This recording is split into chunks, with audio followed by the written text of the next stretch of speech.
Words Matter to Us is an online community that wants to offer virtual writing and open mic opportunities on the second and fourth Wednesday of the month at 7 p.m. Pacific Time. They'll provide updates and our Zoom link on linktr.ee/Your Words Matter to Us. Hello, I am Daniel Westbay for CloseLook Productions. Guys, I got a great show for you today. But before I get to that, I just wanted to come on here and talk about the event that this guy's a part of, Jay R. Laugh Wild Comedy, teaming up with House of Comedy, and they're bringing an awesome event called Comedy Makes Impact, which is actually working with a nonprofit organization called We Make Impact, which you can find them on Instagram right under that name. They clean water. So for countries that don't have clean water, and I think that's just a great endeavor, and it's really cool for these two companies to come together to bring the best of what Canada has to offer. Go on to Facebook and find them on their Comedy Makes Impact. It will all be right here, so please go check them out. Anyways, guys, enough rambling from me. Let's get on with the interview. That's what you're here for. All right, take it away, Past Daniel. Hello and welcome. I am Daniel Westbay. And guys, you are in for a real treat. This guy has been blowing up all over Lower Mainland. And I am so happy, I'm so lucky to be here with him. We're just outside Metro Town. So without further ado, because of COVID, I set up the cameras a little bit different. And you're gonna see that. Please introduce yourself. And what is it that you do? My name is Jay R. I'm a stand-up comedian. I try my best at it. And I also book and run a bunch of shows here in Vancouver and trying to give comedians a spot during this pandemic and keep comedy alive. That's what I do. And speaking of comedy, before we get to, because I want to know about your life, I want to know about how you got to where you are. How has it been for you thus far? Comedy completely? Comedy across the board, yeah. Yeah, so, well, the thing is, I started comedy. I'm still a newbie, kind of what they consider a newbie. Last June, I did my first stand-up, 2019. So it's just been a year and a half. The problem being there's a 7-month COVID right in the middle of that year and a half. So it's been a little different of an experience for most comics under 2 years. Mm-hmm. But instead of not doing anything, we kind of just built our own shows and made shows happen anyway. And so it wasn't much of a break, and it's been pretty great. I gotta say, it's been a fast track, less than 2 years of comedy knowledge and learning. I've been to some of your shows and it really does feel that way. I've been surprised. I didn't know there were this many comics in the Lower Mainland. Like, you only see them when they get Netflix specials, right, and on the Comedy Central and all that stuff. Yep. But yeah, he's been blowing up. But that's not why you're here. We're here always about the journey as to how they ended up where they are, right? The people behind everything. I just want to know, JR, what's your story? How did you end up being where you are? That's a mouthful, because as an old, like, I'm 39. I just turned 39, and a lot of comedians that are just a year and a half in, they usually start in their early 20s. Mm-hmm. I grew up in Ontario, just outside of Toronto, in a place called Brampton, mostly in Mississauga, Peel area. And comedy was not something I ever did growing up. I didn't start in my early 20s like most comedians. What I did was, music was my first love. I started drums at like 7 years old in the church. Came from a very religious family. Wow.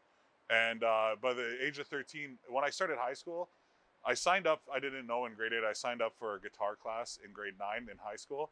So when I walked, first day of school, grade 9, high school, new school, everything, freaked out. I walk into this class. I don't even know what it is until I walk into it, and I find out it's a guitar class, and I just couldn't put down the guitar since. So I was madly in love. I found a passion I loved. Then I did the whole band thing around Toronto. I was in bands growing up, toured around a little bit, tried to write, tried to meet people, but it never accumulated to what I wanted it to be. And I realized the problem with that, it was, you always had to work with other people. And I'm a very passionate person, and I do a lot. Like, I play guitar now, I play bass, and I play drums. So I tend to completely write a song by myself, and then I would bring it to a band. And then to have 4 other people have the same idea as you and focus and where you want to go with it, doesn't happen. You always have to compromise. And I always felt like my art was not being fully revealed. So Anyway, I go through all that years and years of just bands and trying to find people with the same passion and drive and goal as mine. And it just never happened. And then growing up, being always a huge fan of comedy, like stand-up comedy as young as I can remember, I was watching comedy specials in my room with my hand on the dial to change it in case my mom or dad walked in. The dial guys. Yeah. Yes. So let me explain. As a 39-year-old comic, we used to have to get up and change the channels on our TV with a dial. We only got 13 channels and 2 of them were French. Oh, so true. So it was not much. But besides that, I also wrote with a group of people for sketch comedy too, because I always wanted to do comedy. But again, you're working with other people. You're compromising your real ideas. Last year, I'm watching something on YouTube called Kill Tony. It's with Tony Hinchcliffe. Sounds familiar. He's a professional comedian who runs a show out of the Comedy Store in LA. Every Monday night for 2 hours, you go to the store, you put your name in a bucket, they draw it on stage, you go up, you get 90 seconds to tell jokes in front of him and a special guest and other people. And then they critique you on it and interview you. People were going up and telling these jokes. Sorry, not 90 seconds, it's 60 seconds. So you have 60 seconds to do it. But I'm listening to these and some of them are so cringy and horrible. And I'm like, oh, this is horrible. They're going to rip this guy apart. And here they are going, how many times have you been on stage? And the guy would be like, once or 5 times, 4. They're like, that was really good. And I'm like, that's what's considered good? So as conceited as this may sound, I was like, I could do that. I just had this like eureka moment of, oh shit, like I could do that. I could write, and being a stand-up comedian, you don't run your jokes by anybody. I don't need to compromise with 4 other people anymore. I write my jokes, I tell them on stage. If I don't want to, I don't. If I do, I do. In the beginning and the end. So I found a love. That was October 2018. By the end of January 2019, I'd sold all my stuff in Ontario, sold my car, sold all my most of my belongings, my instruments, and I rented a place on Craigslist here in Burnaby, BC, and I jumped on a plane, and February 1st I was here. And that was it, with a couple suitcases. It always fascinates me that sometimes something great, in order for it to happen, you kind of needed everything to crumble. Yeah. Not crumble in a bad sense, but like just accept that crumbling to rebuild something even better. Yeah, that's absolutely true. And I know what you mean by that crumble. And I was at a point where things were crumbling and in a negative way. And like I had a job and things were fine in that sense, but no significant other, no kids, but I wasn't happy. I never dreamt of a 9 to 5. I always dreamt of music or comedy or something. And it was either brought away or give this one more shot. Like give something one more shot. So it was like, man, I got to do it. So why leave though? You're in Ontario. You're near the epicenter of comedy. Everybody, and a lot of people tell me that. And I was in a state where I needed a change of environment. I needed to get out of where I was. I needed a real fresh start. And a fresh start was sometimes leaving everything behind and starting over with friends, family. Yeah, I left it all, man. But the environment wasn't good. The atmosphere wasn't good anymore. I just needed, and my buddy was here. My best friend from Ontario had moved here a couple years earlier. And he was always a positive force in my life. My friend Andrew. And when I told him this, and he's like, get out here and start over. Like he's always wanted to save me. He always knew there was something special about me. So he was like, I just want you to, anything, you doing something, come, just get your butt butt yeah, down it was to get your butt here and start over. And I didn't think twice. Yeah. So what did your family think? Did you have people that are special that you left behind? I think this is an important aspect to try to convey that making these decisions aren't always it's so true. But what you have to understand, and I come from a large group of friends too, like and not just people I've known a couple of years. I mean, my friends from high school are still my best friends today, which is really weird and not common at all. But these people are my family, and I come from a big family as well, but they're all older than me. My siblings, they already have their own families. They have their own things going on. Oh, okay. And all my friends, all in the last 10 years, got married and popped out a bunch of kids. So everybody's doing their life thing. But we still stayed super close, so it was really hard. But you come to a point where you have to make the decision for you. It doesn't matter what they think. And a lot of them were like, they've seen me go through things band-wise, decisions. And a lot of people have grandiose plans and say things. but don't follow through on them. Don't follow through. I think they were more surprised the day that I actually flew out that it actually happened. Well, it's because that's a real thing. It's a crazy to think, because I think we have different paths, but I mean, it's the same thing for me wrestling. When I told my father, I was like, I'm going to do this thing. He was like, ha, no. Right. And then I just went and I did it. And Yeah. to this, now when I do things that are a little bit unorthodox, he's like, okay, he's made this happen before. He's done this. He'll do it again. He's not just talking about it though. Yeah. Like that's the thing, and a lot of people just say things, and they have those ideas, but they don't follow through. And now that I'm doing this, the most of the messages and things I get from my friends are, I'm envious of you. You got to do this. And I was like, anybody could do it. You can. But you decided to, you went the family route, or you went a different route. And that's hard to do when you choose that. Now you have to stick to your job that you have because you bought this house and you have 2 or more kids now and a wife. You can't really just drop things and start anything. I agree. So my decision was, if I didn't have that, what's holding me back? Nothing. Nothing's holding me back. So this is the only chance. This is the only chance. It was this or just give in and try that route. And I didn't feel like that. I knew I had something special, and I still know it's something in music too. That will come again because music is my first love. So you do music also? Oh, I know you've done the music. No, but music is still a huge part of my life, like huge. Eventually, you will hear those things come out of me too, and I'll release some things because I can't just drop that ever. And the fact that I did this, it's like I could just do that too. Do you have other bandmates or other people you collaborate with? No. Me and Andrew, my buddy here that got me out here, we used to do music as well back in Ontario. So he still dabbles a bit. He's a singer, keyboardist type of guy, and I'm a guitar, drum, other guy. So we had our own studio in Ontario and everything too. Wow. We will do things again, and the way it is today, you can do your own thing. You could be like, I could put everything together myself on my computer and play all those instruments and release it. The only thing I can't do is sing. You don't want to hear that. So that's why I was always a victim to someone else's approval, like someone else to work with me. Yeah. Unless I just wanted to do instrumental stuff. But damn, a lot of artistic, and I think that's why I wanted you on here, because you talked a little bit about this stuff, and I thought that because you're about the same age as me, I think, maybe. I'm 39. Oh, I'm 33. Well, we're close enough. I'm old, I told you. Tomato. It's the same thing.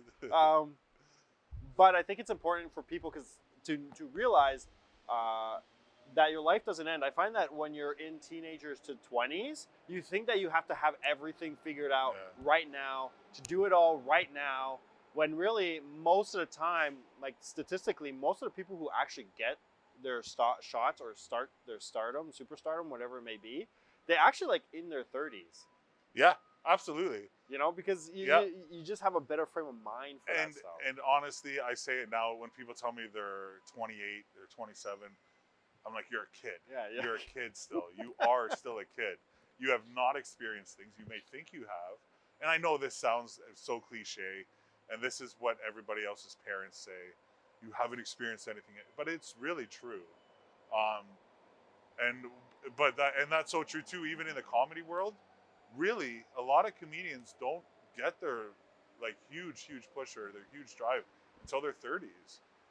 But a lot of those comics, that's my only kind of regret. I hate to say the word regret. I don't regret it, but they spend their 20s to 30s learning comedy and learning the stage craft, stuff and learning that and learning the craft. And then they're finally a pro. In comedy, they say, everybody says, it's just a rule, I guess, amongst comedians, but not really. But you're not a real comedian or a pro comedian until you're a decade in. So a decade, yeah. Wow. Seriously, I know. That's a long time. I don't believe it. I'm going against that grain because I'm going to change that, because starting at 38, I don't want to be 48 and then finally be considered a comedian. Like, no, I'm going to change that. I'm a comedian now.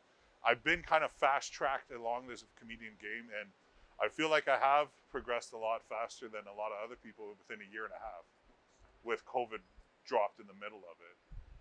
Speaking of the infamous COVID, we'd be remiss if we didn't discuss this. And guys, that is why you see the setup the way it is now. we cannot really be as close as I'd like to be. Me and Daniel love being close. So. So has COVID affected you? Like, how has it affected Personally? you? Has it affected you emotionally, professionally? Yeah, I got to tell you. So January, February of this year, just before COVID, pre-COVID, I guess, BC still, before COVID. I like that. Okay. Yeah, the world. So this is the thing too. Sorry, this is a little sidetrack, but I really think this is the time we start again. Like we've had BC and AD, but that's 2,000 years ago. Let's do it again now. Now we have BC before COVID and after COVID I like AC. that. So it's time to make a new one. Like let's start year one again next year. But my point being, January and February was a huge spot for me. Like things were just about to take off as far as shows. Working with Laugh Wild Comedy and Nina, like that was our, like we were just about, we got all these new shows and then bam, like it's stopped. It was an immediate abrupt stop. That hit hard. Lost my job from it, my day job. Obviously as a comedian, you gotta have a day job still because we make tens of dollars. I know all about that performing life. Right, as an artist, you know. Mentally, it really messed me up. For the first month, I couldn't do anything. I didn't write. I wasn't creative in any way. I was kind of going crazy inside.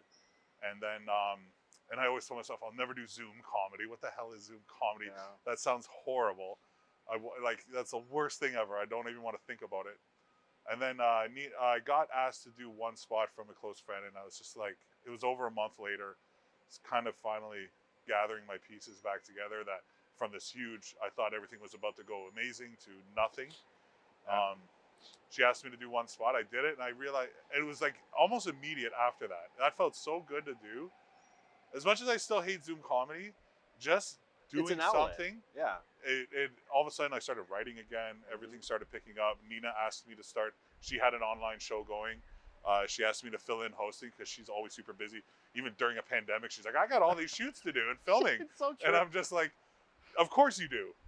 She's like, would you host and fill in? Sure. And then that filling in continued and I just kept doing it. And eventually, yeah. So I warmed up to it.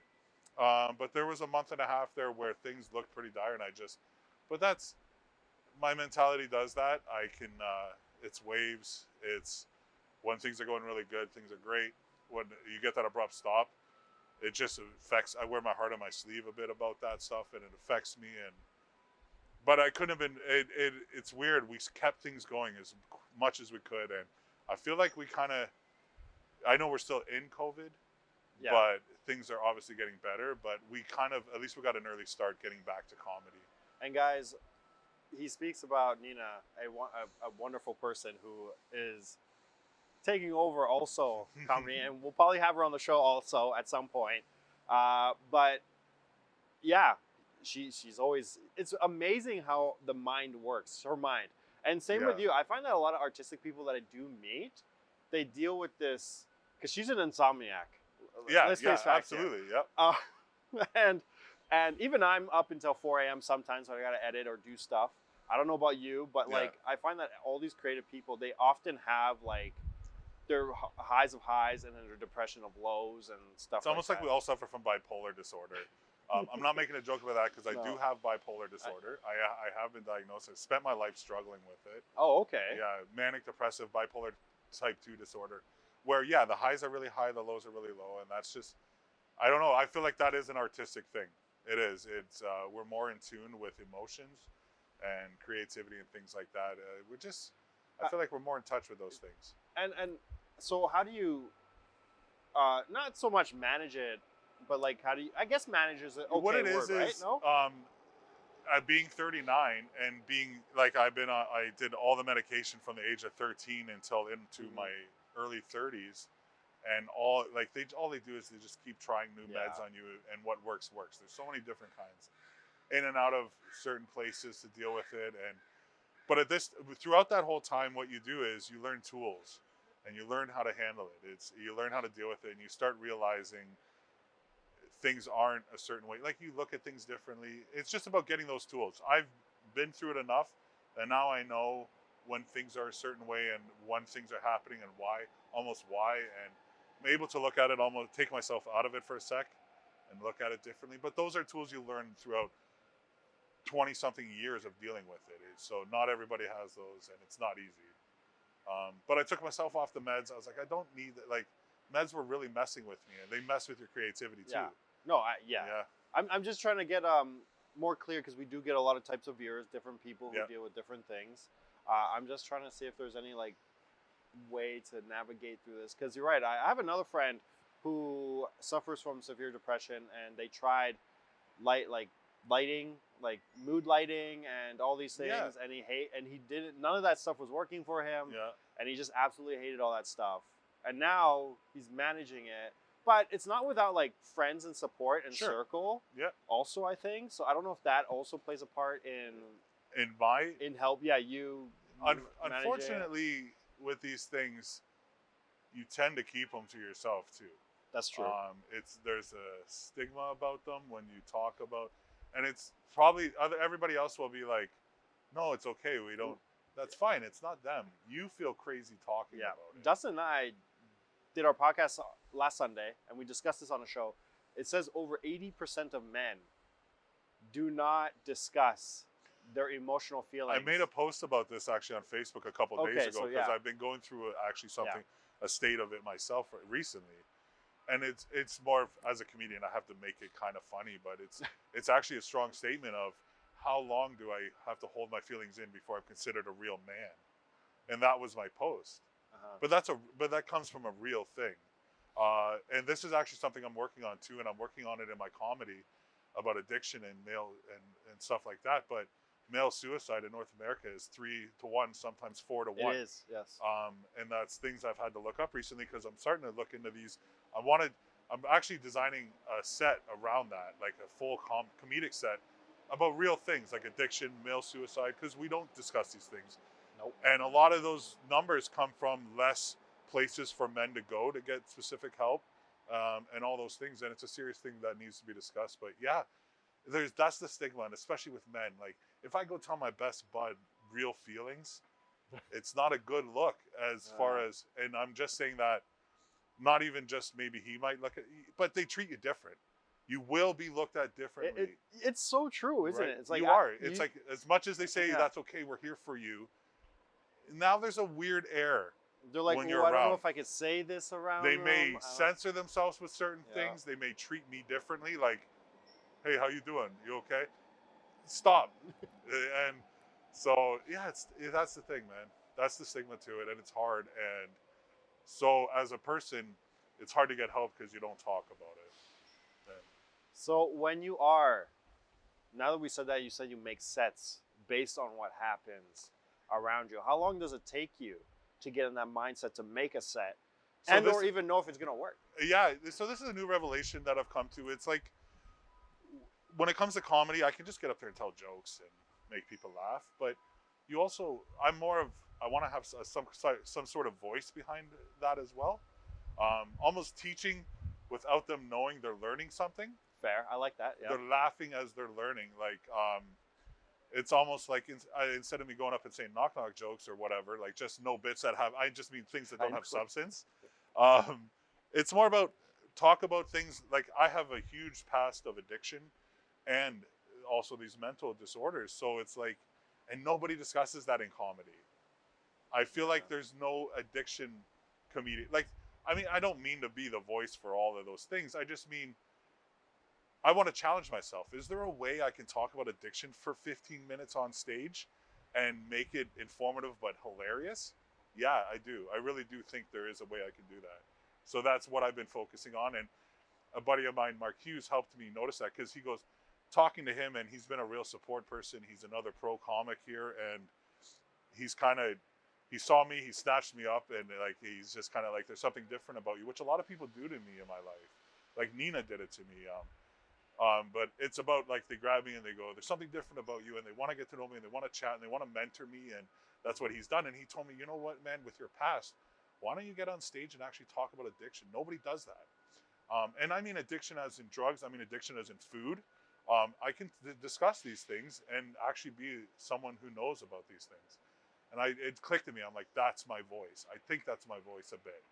I don't mean all the time, but at least have some sort of set that if I want to perform something and then learn, teach people. Like, Man, you just said wait, because I remember seeing your Instagram posts yeah.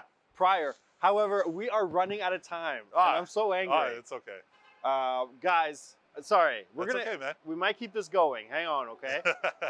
Guys, due to, obviously, you see a little bit different COVID restrictions. Please be safe out there. We're not done. I think I'm going to keep this going. So please stay tuned for the next part. All right, guys, get out there. Have fun. Thank you, JR. You're welcome. You're very welcome. Yeah. Thanks to each and every one of you. And remember, just be nice to one another. You know, go out there and get inspired. I will talk to you guys later.